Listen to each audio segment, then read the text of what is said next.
రేపు శ్రావణ మంగళవారం, పైగా సంకటహర చతుర్థి. మంగళవారం సంకటహర చతుర్థి వస్తే దానిని అంగారక చతుర్థి అని పిలుస్తారు. సంకటహర చతుర్థి అంటే వినాయకుడికి చాలా ఇష్టమైన రోజు. ఈ రోజు సాయంత్రం గుమ్మం దగ్గర ఈ పరిహారాన్ని చేస్తే మీకు ఉన్న కష్టాలన్నీ కూడా తొలగిపోతాయి. వినాయకుడి అనుగ్రహంతో కోరినంత ధనం వస్తుంది, సకల ఐశ్వర్యాలు సిద్ధిస్తాయని పండితులు చెప్తూ ఉన్నారు. మరి సంకటహర చతుర్థి రోజు గుమ్మం దగ్గర ఏం చేయాలో ఈరోజు మనం ఈ వీడియోలో తెలుసుకుందాము. దేవతలందరిలో తొలి పూజ అందుకునేది వినాయకుడు. పూజ శుభకార్యం ఏదైనా సరే ముందుగా వినాయకుడిని పూజించిన తర్వాత మిగతా పూజ మొదలు పెడతారు. మానవుల కష్టాల నుండి గట్టెక్కించేది సంకటహర చతుర్థి వ్రతం. గణపతికి అత్యంత ప్రీతిపాత్రమైన తిథులలో ప్రధానమైనది చవితి తిథి. అయితే ఈ చవితి లేదా చతుర్థి పూజను 2 రకములుగా ఆచరిస్తారు.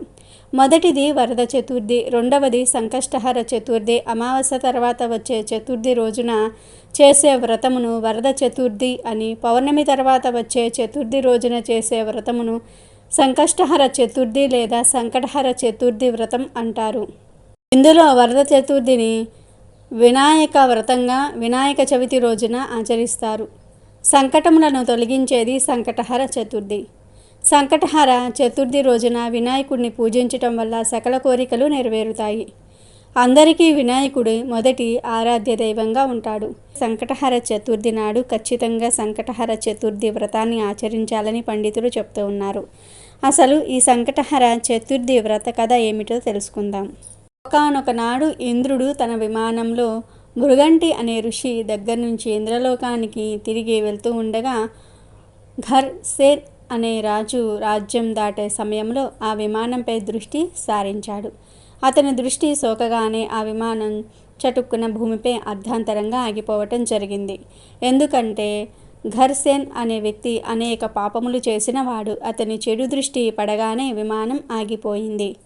ఆ ఇంద్ర విమానం అద్భుతమైన వెలుగులకు ఆశ్చర్యచకితుడైన ఆ దేశపు రాజు సురసేనుడు గబగబా బయటకు వచ్చి ఆ అద్భుతాన్ని ఆశ్చర్యంగా చూస్తూ ఉండిపోయాడు. అక్కడ ఇంద్రుని చూసి ఎంతో సంతోషానికి లోనైన మహారాజు ఆనందంతో నమస్కరించారు. రాజు ఇంద్రునితో, మా రాజ్యంలో విమానం ఎందుకు ఆపినారో కారణం చెప్పండి అని అడిగాడు. అప్పుడు ఇంద్రుడు, ఓ రాజా, మీ రాజ్యంలో పాపాలు అధికంగా చేసిన ఎవరిదో వ్యక్తి దృష్టి సోకి విమానం మార్గమధ్యంలో అర్ధాంతరంగా ఆగింది అని చెప్పాడు.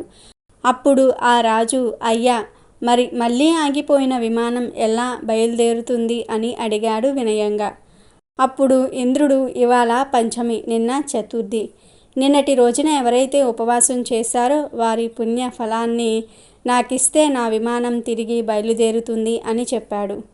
సైనికులంతా కలిసి రాజ్యమంతా తిరిగారు, అన్వేషిస్తూ ఉన్నారు. కానీ దురదృష్టవశాత్తు అలా ఎవరూ దొరకలేదు. అదే సమయంలో కొందరు సైనికుల దృష్టిలో ఒక గణేష దూత వచ్చి మరణించిన స్త్రీ మృతదేహాన్ని తీసుకువెళ్ళటం కనబడింది. సైనికులు వెంటనే ఎంతో పాపాత్మురాలైన ఈ స్త్రీని ఎందుకు గణేష లోకానికి తీసుకువెళ్తున్నారని ప్రశ్నించారు. దానికి గణేష దూత, నిన్నంతా ఈ స్త్రీ ఉపవాసం ఉంది, తెలియకుండానే ఏమీ తినలేదు, చంద్రోదయమైన తర్వాత లేచి కొంత తిన్నది, రాత్రంతా నిద్రించి చంద్రోదయ సమయాన నిద్రలేచి కొంత తినటం వల్ల ఆమెకు తెలియకుండానే సంకష్ట చతుర్థి వ్రతం చేసింది, ఈరోజు మరణించింది అని చెప్పాడు. అంతేదాక ఎవరైనా తమ జీవితకాలంలో ఒక్కసారైనా ఈ వ్రతం చేస్తే వారు గణేష లోకానికి కానీ స్వనంద లోకానికి కానీ చేరుకుంటారు. వారు మరణించిన వెంటనే మేము వచ్చి వారిని గణేష్ లోకానికి తీసుకువెళ్తున్నాం. అప్పుడు సైనికులు గణేశుడి దూతను ఎంతో బ్రతిమలాడారు ఆ స్త్రీ మృతదేహాన్ని తమకిమ్మని.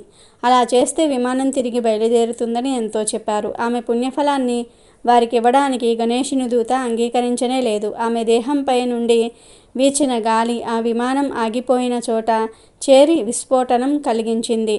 మృతదేహం పుణ్యఫలం పొందినది కావటం వలన ఆ దేహాన్ని తాకిన గాలి సైతం పుణ్యం పొందింది. దాని వలన ఇంద్రుని విమానం బయలుదేరిందని చెప్పవచ్చు.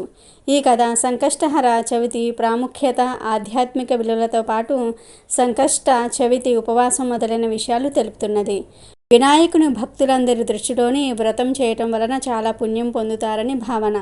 ఈ వ్రత మహత్యం వలన ఈ వ్రతం ఆచరించిన వారు ఎవరైనా సరే గణేశుని లోకానికి లేదా స్వనంద లోకానికి వెళ్తారని, అక్కడ భగవంతుని ఆశీస్సుల వల్ల ఎంతో ఆనందాన్ని అనుభవిస్తారని గణేశ పురాణంలో చెప్పబడింది.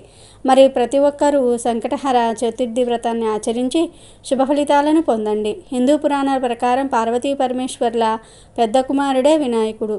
దేవులందరిలోనూ లంబోదరుడే మొట్టమొదటి పూజలు అందుకుంటారు. సంకటహర చతుర్థి వంటి పవిత్రమైన రోజున ఉపవాసం ఉండటం వల్ల వినాయకుని అనుగ్రహం లభిస్తుందని చాలామంది నమ్ముతూ ఉంటారు. అంతేకాదు తమ జీవితంలో ఎదురయ్యే అడ్డంకులన్నీ తొలగిస్తాడని, తాము కోరిన కోరికలన్నీ కూడా నెరవేరుస్తాడని చాలామంది విశ్వాసము. అందుకే ఈ రోజున ఉపవాసం ఉండాలని నమ్ముతూ ఉంటారు. సంకటహర చతుర్థి నాడు తెల్లవారుజామున నిద్రలేచి ఇల్లు శుభ్రం చేసుకోవాలి. ఇల్లు మొత్తం గంగాజలం చల్లుకోవాలి లేదా పసుపు నీటిని ఇల్లంతా చల్లాలి. తర్వాత తలస్నానం చేసి పూజ గదిని శుభ్రం చేసుకోవాలి. వినాయకుడి విగ్రహాన్ని ఉంచి ఆయనకు ఇష్టమైన పసుపు రంగు పూలను అలంకరించుకోవాలి. అలాగే దర్భగడ్డిని సమర్పించాలి. నైవేద్యంగా బూందీ లడ్డు, మోదకాలను నివేదించాలి. ఆవు నెయ్యితో దీపాన్ని వెలిగించుకోవాలి. సంకటహర వ్రత కథను చదివి హారతి ఇవ్వాలి. పూజలో ఏమైనా పొరపాట్లు జరిగి ఉంటే క్షమించమని కోరుతూ గుంజీళ్లు తీయాలి. పూజ అనంతరం ఉపవాసం ఉండాలనుకునేవారు ఉపవాసం నియమాలను పాటించాలి. సాయంత్రం కూడా గణేశుడికి తప్పనిసరిగా పూజ చేసి చంద్రదర్శనం తర్వాత ఉపవాసం విరమించాలి. ఉపవాసం విరమించిన తర్వాత సాత్విక ఆహారాన్ని మాత్రమే తినాలి. అలాగే బాగా డబ్బు సమస్యలు ఉన్నాయి, బాగా విఘ్నాలు వస్తూ ఉన్నాయి అని బాధపడేవారు సంకటహర చతుర్థి రోజు గుమ్మం దగ్గర కొన్ని ప్రత్యేక పరిహారాలు పాటించాలి. గుమ్మం లక్ష్మీదేవి స్వరూపం గనుక సంకటహర చతుర్థి రోజు గుమ్మం దగ్గర ఈ పరిహారాలు చేస్తే గణపతి అనుగ్రహంతో పాటు లక్ష్మీదేవి యొక్క అనుగ్రహం కూడా లభిస్తుంది. విఘ్నాలు, ఆటంకాలు, డబ్బు సమస్యలు తొలగిపోతాయి. మరి ఏం చెయ్యాలి అంటే సంకటహర చతుర్థి రోజు స్త్రీలు ఉదయం స్నానం చేశాక గుమ్మానికి పసుపు రాసి కుంకుమ బొట్లు పెట్టి గుమ్మానికి రెండు వైపులా కూడా ఎర్రటి రంగులో ఉండే పువ్వులను పెట్టండి. అంటే ఎర్ర గులాబీ, మందారం వంటి పువ్వులను పెట్టండి. అమ్మవారు మీ ఇంటి వైపు ఆకర్షింపబడతారు. అలాగే ఈ సంకటహర చతుర్థి రోజు సాయంత్రం 6 నుండి 7 గంటల మధ్యలో గుమ్మానికి ఎడమవైపు చిన్న పద్మం ముగ్గును వేసి ఆ ముగ్గు మీద ఒక జిల్లేడు ఆకును ఉంచి ఆ ఆకు మీద మట్టి ప్రమ్మిదను పెట్టి నువ్వుల నూనెతో 3 ఒత్తులు వేసి దీపం వెలిగించండి. సంకటహర చతుర్థి రోజు సాయంత్రం ఇలా గుమ్మం పక్కన జిల్లేడు ఆకు మీద దీపం పెడితే లక్ష్మీదేవి మరియు గణపతి యొక్క అనుగ్రహం లభిస్తుంది. మీకు ఉన్న డబ్బు సమస్యలన్నీ కూడా తొలగిపోతాయి. డబ్బులు, ఆర్థిక బాధలన్నీ కూడా పోతాయి.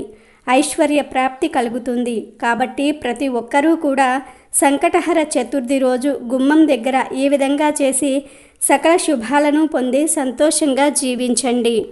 ఈరోజు పూజ చేసే సమయంలో ఒక గ్లాసు పాలను వినాయకుడికి నైవేద్యంగా పెట్టాలి. అలాగే చిన్న బెల్లం ముక్క కొని తెల్ల నువ్వులను వినాయకుడి పటం దగ్గర ఒక ప్లేట్లో పెట్టి మీకు ఉన్న ఆరోగ్య సమస్యల గురించి, మానసిక ఇబ్బందుల గురించి చెప్పుకోవాలి. పచ్చి పాలను కాకుండా మరగబెట్టిన పాలను నైవేద్యంగా పెట్టాలి. ఇక ఆ రోజు సాయంత్రం కాళ్ళు చేతులు కడుక్కొని దీపం వెలిగించుకోవాలి.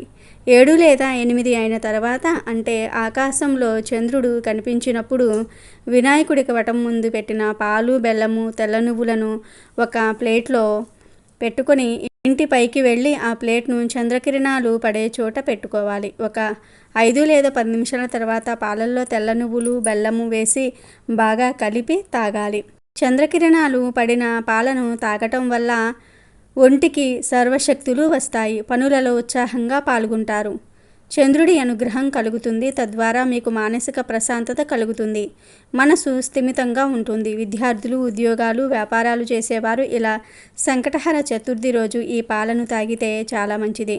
ఆలోచనలు స్థిరంగా ఉంటాయి. ఇతర చెడు అలవాట్లపై మనసు పడకుండా ఉంటుంది.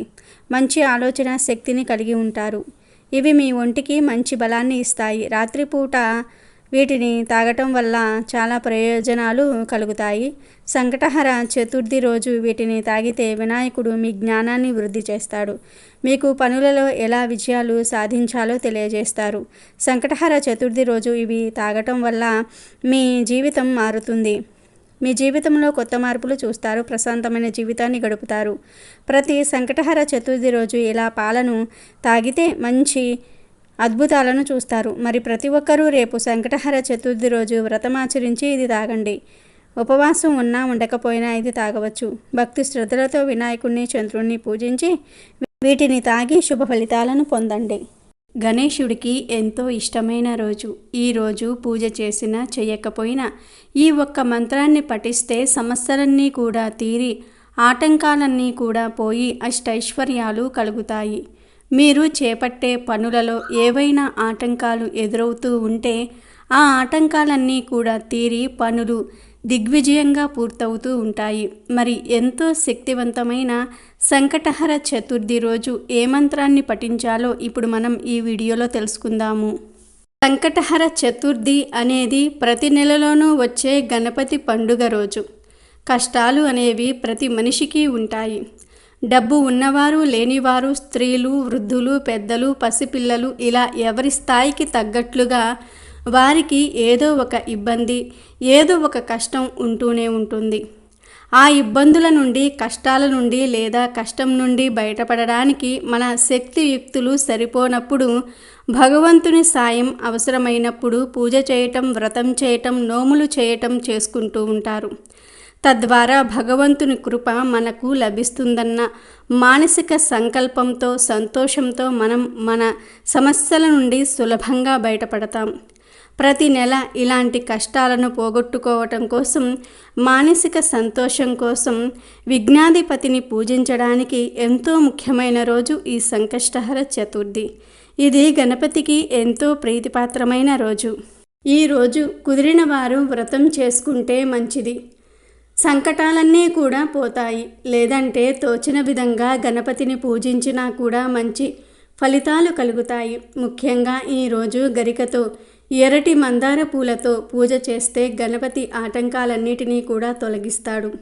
ఈరోజు ఇవేమీ చేయలేని వారు ఉదయం 5 సార్లు, మధ్యాహ్నం 5 సార్లు, రాత్రి చంద్రోదయ సమయంలో 5 సార్లు నమో హేరంబ మమ సంకష్టం నివారాయ నివారాయ అనే మంత్రాన్ని పఠిస్తే మీ సమస్త కోరికలు తీరి మీకు తెలియని అద్భుత శక్తి వస్తుంది. చేసే పనుల్లో విజయాలు మిమ్మల్ని వరిస్తాయి.